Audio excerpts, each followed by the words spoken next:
La Chambre des représentants adopte le PLF 2023 en deuxième lecture. Le projet de loi de finances 2023 a reçu l'aval de 102 députés, l'opposition de 27 et aucune abstention n'a été enregistrée. Un vote tenu lors d'une séance plénière présidée par le vice-président de la Chambre des représentants, Mohamed Sabbari. Le projet a été adopté à la première chambre du Parlement tel qu'il a été envoyé de la Chambre des conseillers après l'adoption d'une série d'amendements qui portent entre autres le Code général des impôts. Pour l'impôt sur les sociétés, un amendement retenu porte sur un taux d'imposition de 35% pour les sociétés dont le montant du bénéfice net est supérieur ou égal à 100 millions de dirhams, à l'exception des sociétés de services ayant acquis le statut CFC ou bénéficiant du régime spécifié et les entreprises exerçant dans les zones d'accélération industrielle. S'agissant de l'impôt sur le revenu, un amendement portant exonération de 36 mois de l'IR pour les nouvelles recrues en CDI ayant moins de 35 ans jusqu'au 31 décembre 2026 a été adopté, sans compter l'exonération des dons versés directement aux bénéficiaires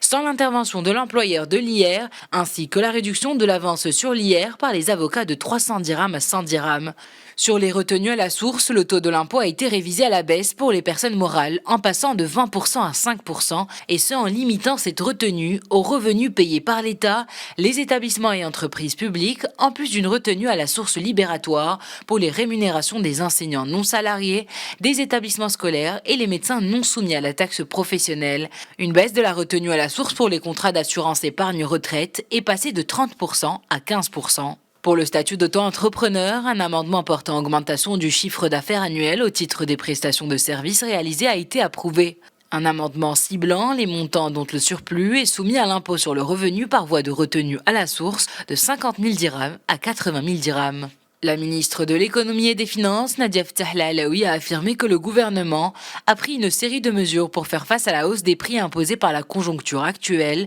notant à cet égard le soutien des matières de base dont les charges sont prévues à 40 milliards de dirhams durant l'année 2022. Le gouvernement a ainsi pris des décisions audacieuses pour la préservation du pouvoir d'achat, notamment dans cette conjoncture exceptionnelle marquée par la hausse des prix.